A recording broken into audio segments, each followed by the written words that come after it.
Hey everyone, happy college football. Welcome to Porcelain Picks. I'm your host, Andrew Fabian. Bringing you Week 13 action. We're Friday night this week. We've got a monster slate ahead of us tomorrow. A lot of games that we're going to pick. Some say this is a tough week. We've got the cupcake games in the SEC we all know about and hate, but there are plenty of good matchups in the SEC. There's a lot of cupcake games all over the place, but you know what that means? It means there's going to be some upsets. We have a couple of those littered in today. Joey Mack is back in action. Dixon is back and involved. They've got a couple that we teamed up upon, one that we completely disagree upon. So tune in, because we at Porcelain Picks are here to deliver you the locks you need as you scroll atop the porcelain throne. We've been doing that all season long for you, a shade over 500. We're coming in at 107 and 105 after the Week 12 8-8 slate. We've got several picks. We're going to be in the green, well into the green after this week. Make sure you subscribe, comment, what did I get right? Where are we wrong? Give us a like, give us a follow. Let's do it. We got a few weeks left in college football. All right, we're going to jump into the noon slate. We'll start with one of those kind of cruddy matchups in the Big Ten. We got Minnesota at Northwestern, another game in Wrigley Field. We think there's going to be a little bit of wind in this game. The over-under is set at 40.5 right now. Northwestern currently a 3.5-point favorite. Who's going to be better? Is it going to be Minnesota, who's been slouchy this season, especially lately? They've been playing really slow football, or Northwestern, who's playing at home in front of their crowd, trying to wrap up the season in Wrigley Field before that great new stadium next year. So I think Preston Stone and Northwestern, they're going to eke out an ugly game today. They're going to win this game by 4 against Minnesota. So take Northwestern minus 3.5. With the wind whipping, with the slow gameplay, take the under 40.5, lock it, flush it. I see this being a 17-13 type bore of a game. Do not watch this game. Just follow on your phone after making those bets. Let's move on. We've got Louisville at SMU. A couple of 7-3 teams who have an argument to still be ranked right now, but neither is. SMU is at home. They're 2.5-point favorites. Louisville has had a couple tough outings. Miller Moss has not been playing great as of late. That Cal loss is still haunting us. I got that one dead wrong a couple weeks ago. Whereas SMU has been playing a little hotter lately. They got Kevin Jennings. They got TJ Harden. They're going to be running the football today.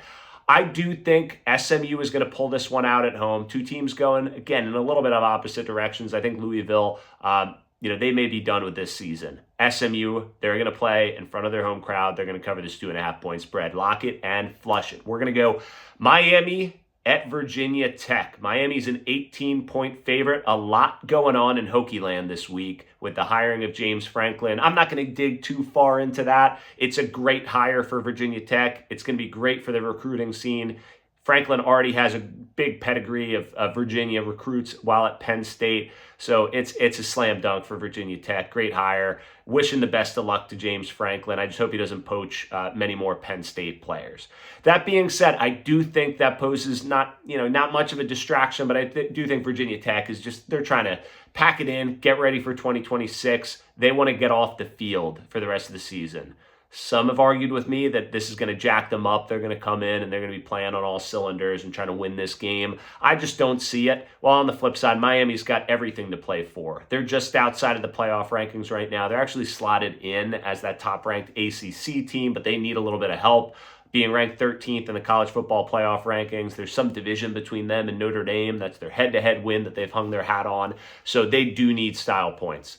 With the 18-point spread, Miami doesn't typically win games by blowing opponents out. They kind of slow it down towards the end and run that 4-minute drill to get out of Dodge. I don't think that happens this week. I think Miami puts the foot on the gas pedal against a Hokies team that may have a little juice in the beginning with all the fans being into it with Franklin's arrival. But I do think Miami pulls away and covers 18 points. Lock it up and flush it up. Let's go.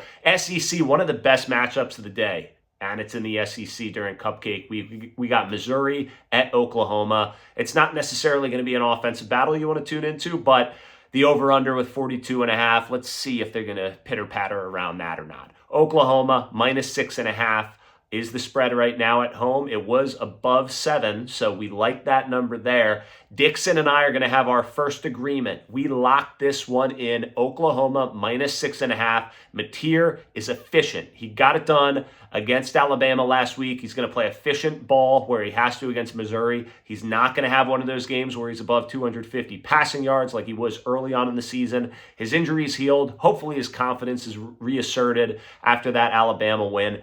Take Oklahoma -6.5. Dixon and I have that locked up. Flush it. I also like the under in this game. I think 42.5 is a little bit too high. Missouri is a one-dimensional team. They're not going to be able to pass it against Oklahoma. They may have Bo Pribula back for this game, but this is going to be the Ahmad Hardy show. They're going to lean into the run. They're going to attempt to establish that. I think they will break off one or two long ones because Hardy is a beast. But Oklahoma is still going to be able to stifle that passing game. They're not going to be throwing a lot themselves. This is going to be not a fun game to watch, maybe similar to that Northwestern Minnesota game. Take the under 42.5. Move on with your day. All right, Washington State at JMU. JMU. See that? Harrisonburg on the wall? My wife went there. So just putting a little disclaimer out there, but I do stay objective to Penn State. I do stay objective when I'm picking JMU games. Take JMU -13.5. Washington State is trash. They played a couple of games close this season. They played against Ole Miss, played them tight. Played against Virginia, played them tight. Those were games that those teams are completely overlooking Washington State. JMU is going to be all systems go. They have to appeal to the committee if they have a chance to make the college football playoff. I think they do that. I think they score a lot of points today and cover that 13.5 with ease. Lock it up and flush it up. That might be the easiest one of the day. Let's go to the 3:30 slate. One of the biggest games of the day, if not the biggest. You got USC traveling to Oregon. Old school Pac-12 matchup. Both teams in contention this year.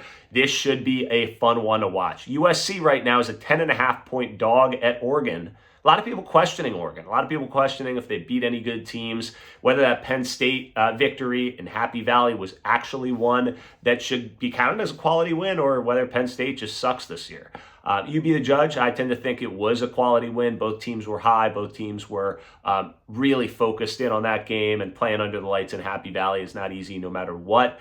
But Oregon, 10.5-point favorites in this game. That's a little bit of a big number for me. I like Jaden Maeva on USC. That Maeva to Kyle Lemon connection might be one of the best in the country. Lemon is a solid wide receiver, one that USC is lucky to have. On the Oregon front, Moore has not been passing the ball really great over the course of the last few weeks. However, their running game has been established. They've got Whittington. They've got Jordan Davis. I think these guys are a great stable. They're going to be able to run the football on USC. There's two picks I like in this game.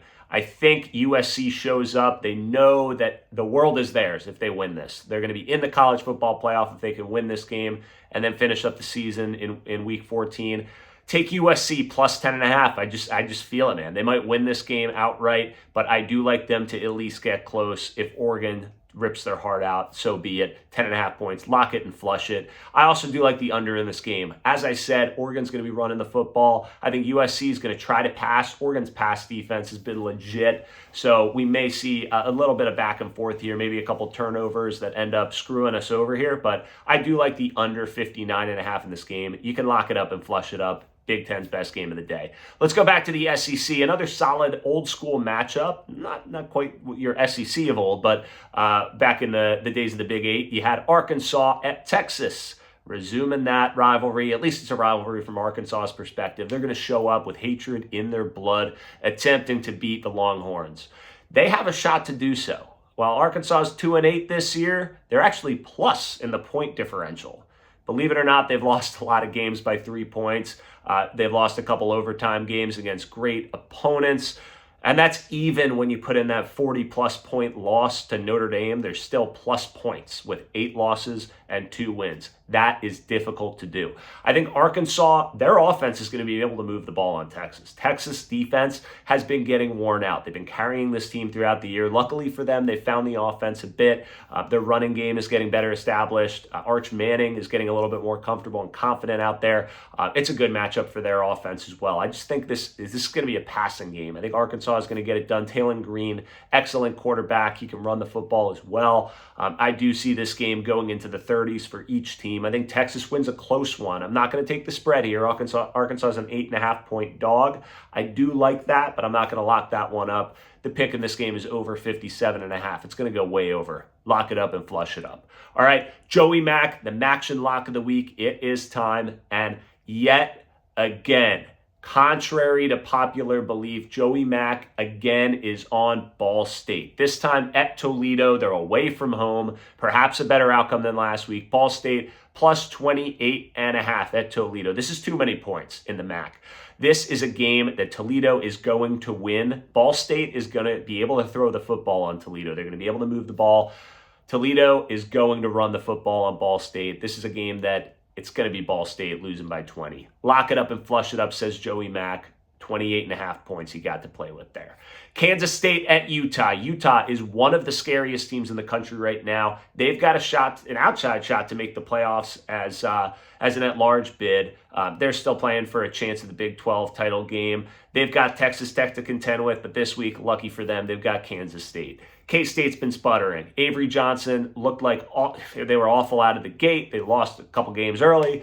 They started to get on track, and now they're back to that awful play of football. Utah, on the flip side, they're blowing teams out. They completely blew out Baylor, completely blew out Cincinnati. This game's a 17-point spread. Just take the Utes, lock it up, and flush it up. All right, back to the Big Ten. We got Michigan at Maryland. Michigan coming off that unceremonious walk-off victory in Wrigley Field last week. They won by 2 points on a last-second field goal against lowly Northwestern, we already spoke about. But Maryland, on the flip side, they're having a rough season. They started out hot. Maryland's typically good in September when they're playing lesser or equal competition, but they're 4-6 right now. They're 13.5-point. Actually, looking at it right now, 14.5-point dogs at home hosting a Michigan team coming off that defeat to Northwestern. Lucky for Maryland, Michigan does have Ohio State next week for the big matchup. Are they going to overlook Maryland here? If Michigan wins both of these games, they're in the Big Ten championship game. They've got a path to the playoffs. They do have to win both of these games in order to make the playoffs. But I seem to think Michigan's going to be preparing for Ohio State. I think they started this week preparing for Ohio State. I don't think they're overlooking Maryland, but I think they're going to try to lean on the run game. You got Justice Haynes on the Michigan side. He's out injured. Could be a problem for the Wolverines. He's been hurt for a little while. You see it's been a little bit tougher to run the football for the Wolverines. On the Maryland side, you got Malik Washington. This guy is an absolute athlete, absolute ball thrower. I think that quarterback's going to get some yardage against the Michigan defense. Michigan wins this game. It's going to be another tight one for the Wolverines and a little bit of an overlook spot with Ohio State looming. Take Maryland, 14.5, lock it up and flush it up. Let's go to the Big 12. We got TCU at Houston. This is a Dixon lock. All right, we got Houston. -1.5 is the play. They are still playing to attempt to get that Big 12 shot. TCU, however, they've been sputtering. Lost 4 of 7. They got destroyed by BYU. This team has packed it in. They're in free fall mode. Go with Houston at home, -1.5. Lock it up and flush it up, and then thank Rob Dixon on the way out. Colorado State at Boise State, another one. This is Dixon and I are both on the same side in this one. Colorado State, just straight up trash. This team is terrible. They're looking at escape 2025 with their shirts.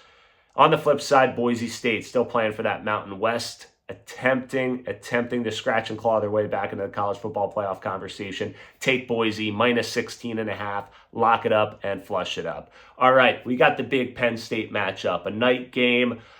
Nebraska at Penn State. Penn State coming off that victory last week, which we called.